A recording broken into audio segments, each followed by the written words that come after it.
जो मैं मनोज तिवारी आप सभी का वेलकम करता हूं आपके प्यारे YouTube channel guide for you classes.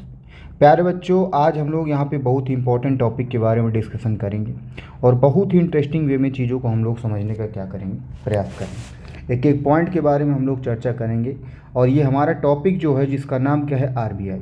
RBI का फुल फॉर्म अगर हम लोग बात करें कि सर आरबीआई का फुल फॉर्म क्या होता है, तो आरबीआई का फुल फॉर्म होता है reserve bank of India. RBI को हम रिजर्व बैंक ऑफ इंडिया के नाम से जानते हैं।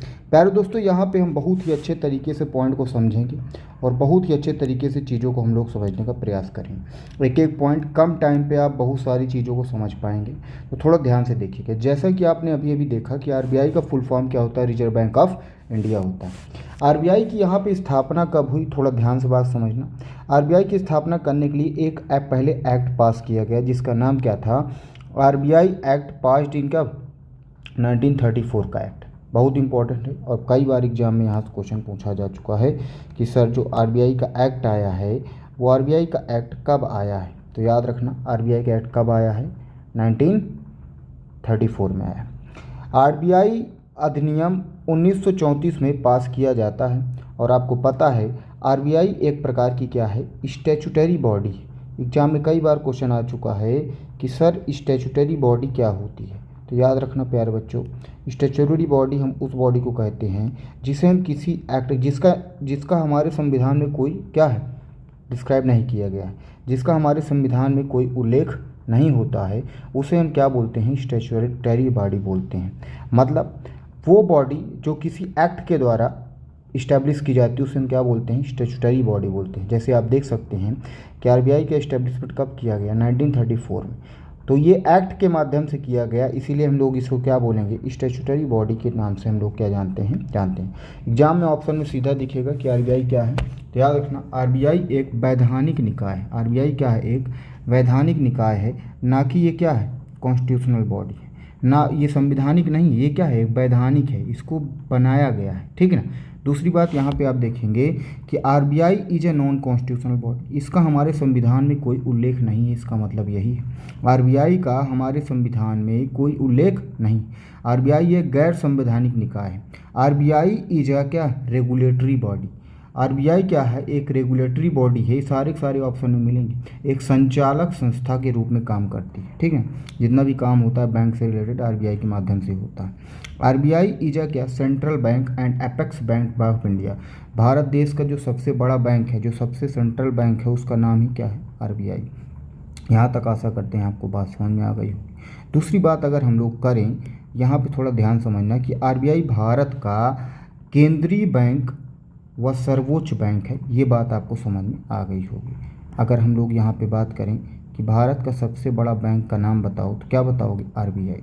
दूसरी बात का बात करें कि ये जो आरबीआई का इस्टेब्लिशमेंट किया गया, किसके कहने पे किया गया, तो प्यारे बच्चों ये जॉन हिल्टन यंग कमीशन, या जिसे हम रॉयल कमीशन के नाम से भी जानते हैं, इसके रिकमेंडेशन में 1926 में आरबीआई को क्या किया गया, सेटअप किया गया है। ये आरबीआई का क्या किया गया, गठन। तो किसके कहने पे किया गया, तो जॉन हिल्टन यंग कमीशन के कहने पे किया गया।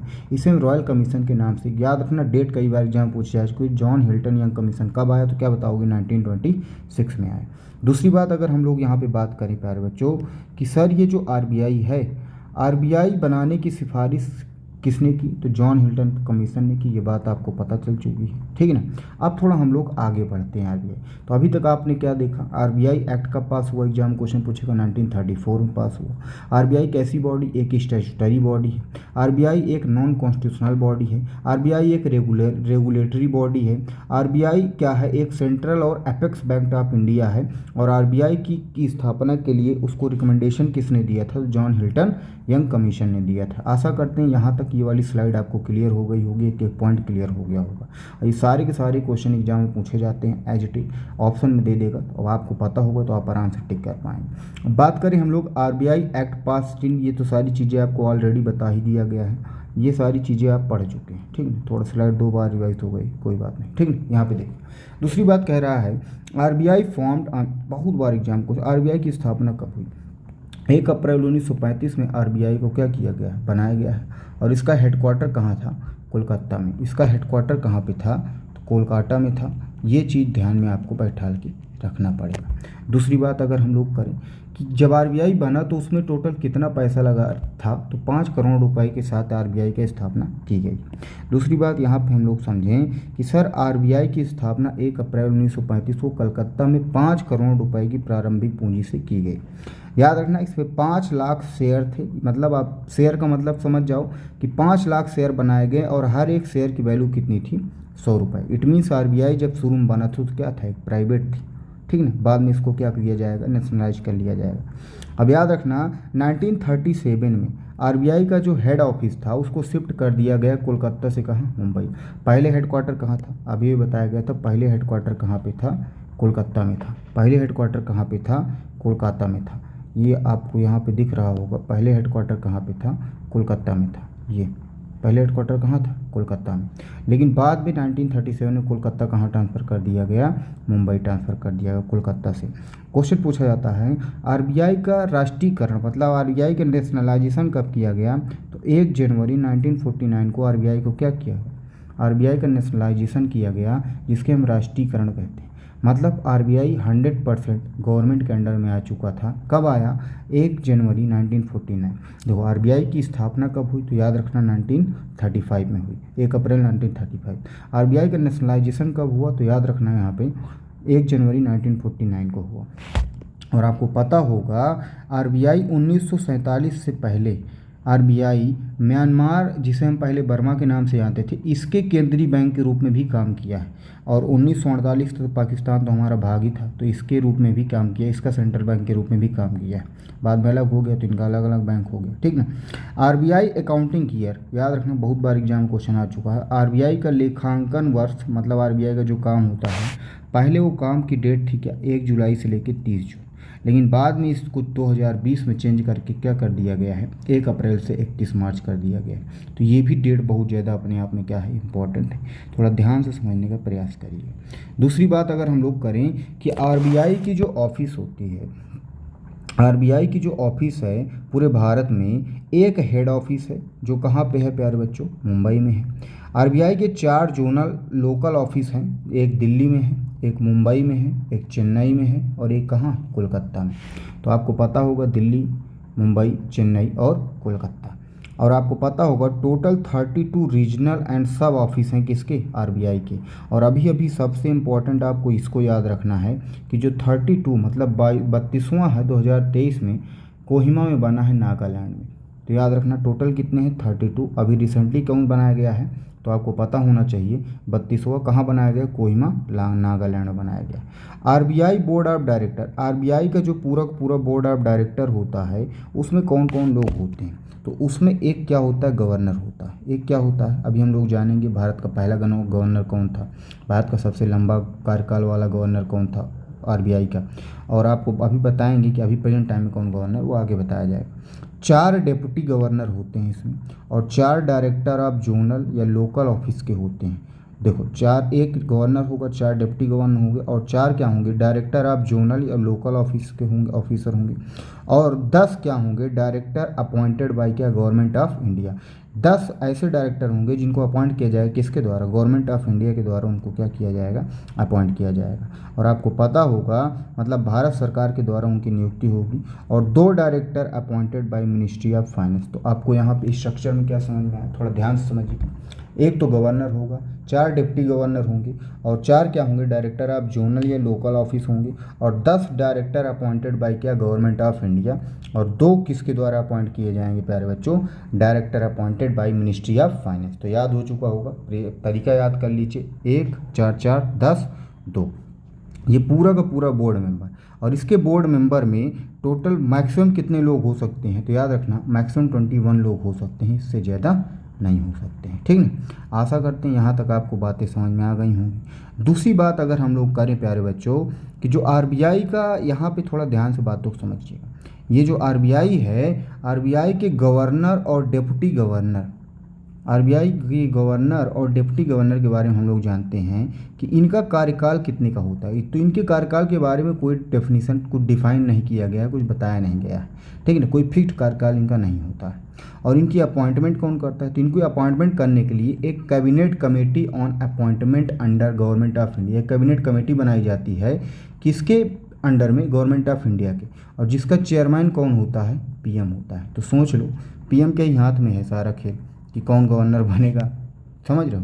उसके बाद देखा जाए क्वालिफ़िकेशन इनकी क्या होती है, तो क्वालिफ़िकेशन के बारे में भी कोई बात की चर्चा इनके लिए नहीं की गई, बस इतना बताया गया कि इनके पास नॉलेज होना चाहिए अच्छा खासा फाइनेंस का, ठीक ना, कॉमर्स का। उसके बाद यहाँ पे बात की गई इनकी एज के बारे में भी कोई डिफिनीसन नहीं, डिफाइन नहीं किया गया इनके बारे में। उसके बाद प्रोविज़न के बारे में जो प्रावधान है वो आरबीआई एक्ट 1934, मतलब इन आरबीआई के गवर्नर और डिप्टी गवर्नर से रिलेटेड जो भी चीज़ें हैं वो हमारे इस एक्ट में चीज़ें क्या हैं, मेंशन है। क्वेश्चन एक बार पूछा जाता है, आरबीआई के द्वारा पूर्ण सहायक संस्थाएं, मतलब जो आरबीआई के द्वारा फुली इस्टेब्लिश्ड की गई हैं ओन सब्सिडरीज, उनका वो कितनी है टोटल, तो याद रखना टोटल 4 हैं, और इनका फुल फॉर्म कई बार एग्जाम में पूछा जा चुका है। तो DICGC का फुल फॉर्म क्या होता है, deposit insurance credit guarantee corporation. DICGC deposit insurance credit guarantee corporation, deposit insurance credit guarantee corporation, याद हो गया। दूसरी बात BRNMPL क्या होगा, भारतीय रिजर्व बैंक नोट मुद्रण प्राइवेट लिमिटेड, भारतीय रिजर्व बैंक नोट मुद्रण प्राइवेट लिमिटेड, तो याद हो गया होगा ये भी आराम से, कोई दिक्कत नहीं। दूसरी बात करें RBIT का फुल फॉर्म क्या होता है, reserve bank information technology private limited. बहुत बार बोलोगे, एक बार याद हो जाएगा, एक दो बार थोड़ी दिक्कत होगी, लेकिन एक दो बार बोलना पड़ेगा, ठीक ना। तो क्या बोलना है, reserve bank information technology. IFTAS का फुल फॉर्म क्या होता है, Indian financial technology and applied service private limited. बार बार बोलो, Indian financial technology applied services private limited, याद हो गया होगा आशा करते हैं, ठीक ना। उसके बाद अगर हम लोग बात करें प्यारे बच्चों, थोड़ा आगे चीज़ों को समझेंगे कि आरबीआई के जितने भी गवर्नर हुए हैं इंपॉर्टेंट उनके बारे में हम लोग यहाँ पे चर्चा करें। तो याद रखना आरबीआई के जो फर्स्ट गवर्नर थे, आरबीआई के जो फर्स्ट गवर्नर थे वो कौन थे, तो सर याद रखना सर ऑसबॉर्न स्मिथ, जो 1935 से लेके 35, ये अंग्रेज थे, इन्होंने ही स्थापना किया था, ठीक ना। तो याद रखना 1935 से लेके 37 तक इनका क्या था।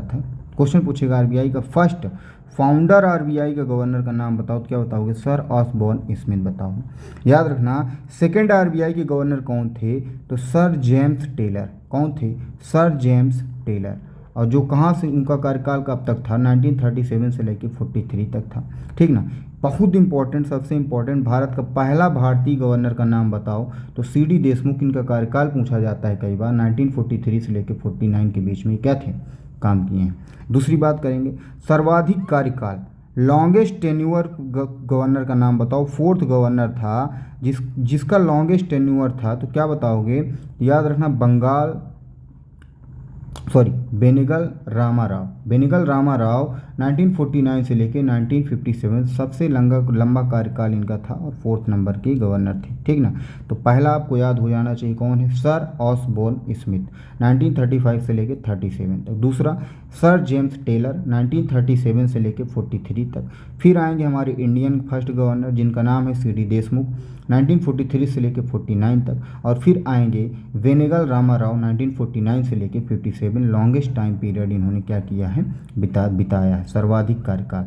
दूसरी बात करें प्रधानमंत्री, प्राइम मिनिस्टर, तो याद रखना डॉक्टर मनमोहन सिंह जो कि एक प्रधानमंत्री थे, वो किस नंबर के, 15वें नंबर के गवर्नर थे, कहा किसके, आरबीआई के, 1982 से लेके 85 के बीच में इनका कार्यकाल रहा है।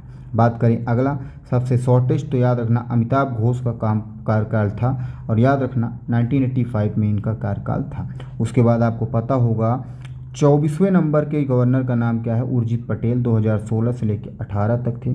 और 25वें नंबर के अभी प्रेजेंट टाइम पे जो गवर्नर हैं वो हमारे कौन हैं, शक्तिकांत दास 2018 से लेके अभी तक क्या है। याद रखना आरबीआई में अभी तक कोई भी महिला गवर्नर नहीं बनी। तो थोड़ा अमिताभ घोष सबसे कम टाइम पीरियड 1985 में थे। डॉक्टर मनमोहन सिंह 1982 से लेकर 85 तक ये प्रधानमंत्री थे। बेनेगल रामाराव सबसे ज़्यादा टाइम पीरियड इनका था। CD देशमुख भारत के पहले क्या थे, गवर्नर थे। और सर जेम्स टेलर ये भी क्या थे, अंग्रेज थे, और 1937 से लेकर 43 तक इनका कार्यकाल था। आशा करते हैं इनको बार बार याद कर लेना, ये सारे question as it is exam में आ जाते हैं। दूसरी बात करें तो आरबीआई के डिप्टी गवर्नर की अगर हम लोग बात करें तो डिप्टी गवर्नर अभी प्रेजेंट टाइम में कौन है, तो एक है माइकल पात्रा और एक क्या है टी रविशंकर और राजेश्वर राव हैं और एक क्या है एस जानकी रामन। तो याद रखना कई बार एग्जाम में क्वेश्चन पूछे जा चुके हैं, माइकल पात्रा, टी रविशंकर, राजेश्वर राव और एस जानकी रामन। अब याद रखना बार बार जब बोलोगे तो ऑटोमेटिक याद हो जाएगी, इसमें कोई दिक्कत की बात नहीं, ठीक है। दूसरी बात हम लोग अगर बात करें तो आरबीआई का फंक्शन, यहाँ से हज़ारों बार क्वेश्चन एग्जाम में पूछे जा चुके हैं, तो बहुत ध्यान से समझना है। यहाँ आरबीआई की अगर हम लोग बात करें तो RBI provide new bank licence, अगर नया बैंक खोलना है तो उसको लाइसेंस कौन देता है, तो याद रखना हमारा आरबीआई देता है। दूसरी बात करें नए बैंक को लाइसेंस जारी करने का काम किसका है, आरबीआई का है। RBI can cancelled bank licence, अगर किसी बैंक का लाइसेंस कैंसिल करना तो कौन करेगा, आरबीआई ही करेगा। आरबीआई इशू करेंसी मनी जितना भी पैसा, करेंसी और मनी याद रखना दोनों को क्या करता है, इशू करता है, मुद्रा करेंसी जारी करने का काम। RBI control money supply and inflation, महंगाई और जो आपको पता है मुद्रा आपूर्ति व महंगाई नियंत्रित करने का काम किसका होता है, आरबीआई का ही होता है। आरबीआई मॉनेटरी पॉलिसी बना के, आरबीआई प्रिपेयर मॉनेटरी पॉलिसी, इससे क्या करता है, इसको जो मनी का सप्लाई है, इन्फ्लेशन इसको कंट्रोल करता है, इन्फ्लेशन डिफ्लेशन को। RBI is bankers bank, bar bar exam पूछा जा चुका है, बैंकों का बैंक किसे कहा जाता है, तो आरबीआई को कहा जाता है। RBI is a bank agent adviser of government, RBI सरकार को सलाह भी देता है फाइनेंस से रिलेटेड, तो इसीलिए इसको क्या बोला जाता है, ये सरकार बैंक का एजेंट है और एक क्या एडवाइजर ऑफ गवर्नमेंट को क्या देता है, सलाह भी देता है। उसके बाद अगर हम बात करें तो RBI manage foreign reserve of India, Bharat का फॉरेन रिजर्व कौन मैनेज करता है, तो आरबीआई ही मैनेज करता है, इस चीज़ को भी आपको ध्यान में रखना रहेगा। दूसरी बात क्या करें, भारत का विदेशी भंडार का प्रबंधन भी कौन करता है, RBI. RBI is known as the lender of last resort, RBI क्या है, अंतिम ऋणदाता कहलाता है। अगर जब कहीं से आपको लोन न मिले तो अंतिम लोन आपको कहाँ से मिलेगा, आरबीआई से। आरबीआई एजेंट ऑफ इंडिया इन क्या, आईएमएफ में रिप्रेजेंट कौन करता है भारत को, तो आरबीआई का एजेंट आरबीआई ही करता है, क्या RBI agent of India in IMF ही होता है। आईएमएफ का फुल फॉर्म कई बार पूछा जाता है, इंटरनेशनल मॉनेटरी फंड। बाकी हम लोग जब इंटरनेशनल वो पढ़ेंगे, क्या नाम है, ऑर्गेनाइजेशन पढ़ेंगे, तो वहाँ हम बताएंगे कि आईएमएफ के बारे में, डब्ल्यूएचओ के बारे में, वर्ल्ड बैंक के बारे में बहुत डेप्थ में पढ़ेंगे, कब स्थापना हुई, कौन प्रेजेंट टाइम मेंबर, ये सारे टॉपिक हम लोग क्या करेंगे, डिस्कस करते हैं। आशा करते हैं आप लोगों को यहाँ तक की बातें समझ में आई होंगी। बस थोड़ा सा 2 मिनट का टाइम और लगेगा, आपको ये क्या होगा, लेक्चर समाप्त हो जाएगा। आरबीआई का लोगो या सिंबल क्या है, तो याद रखना टाइगर अंडर क्या, पाम ट्री। दूसरी बात अगर हम बात करें, आरबीआई का अकाउंटिंग ईयर अभी भी बताएं 1 अप्रैल से 31 मार्च, पहले क्या था, जुलाई से जून के बीच में था। आरबीआई का म्यूजियम कहाँ पे है, तो कोलकाता, वही कोलकाता जहाँ सबसे पहले हेडक्वार्टर बना है, अब आज कहाँ, वहाँ पे क्या है, आरबीआई का म्यूजियम है। आरबीआई मॉनेटरी म्यूजियम कहाँ पे है, तो मुंबई में है, याद रखना। RBI college of agricultural banking कहाँ पे है, तो याद रखना पुणे में है, ये याद रखना, एग्रीकल्चर बैंकिंग पुणे में है, महाराष्ट्र में। आरबीआई स्टाफ कॉलेज कहाँ पे है, तो चेन्नई में है, याद रखना, बहुत बार क्वेश्चन पूछा जा चुका है, कहाँ पे है, चेन्नई में है। आरबीआई एकेडमी कहाँ है, तो आपको पता ही होगा कहाँ पे है, मुंबई में है। आरबीआई इनोवेशन हब नवाचार, बहुत ये अभी रिसेंटली पूछा गया किसी एग्जाम में, बेंगलुरु में। RBI learning and development centre कहाँ पे है, तो याद रखना मैसूर में है। आरबीआई इंक मैन्युफैक्चरिंग कहाँ होती है, मैसूर में, तो याद रखना। RBI cyber security data centre कहाँ पे है, तो भुवनेश्वर में है। तो बार बार जब इसको आप पढ़ेंगे, वीडियो देखेंगे, तो ऑटोमेटिक आपको सारी चीज़ें क्या हो जाएंगी, याद हो जाएंगी। और एक काम जरूर कर लेना सभी लोग, नोट्स जरूर बना लेना, भले वीडियो को आपको 1 बार 2 बार देखना पड़े।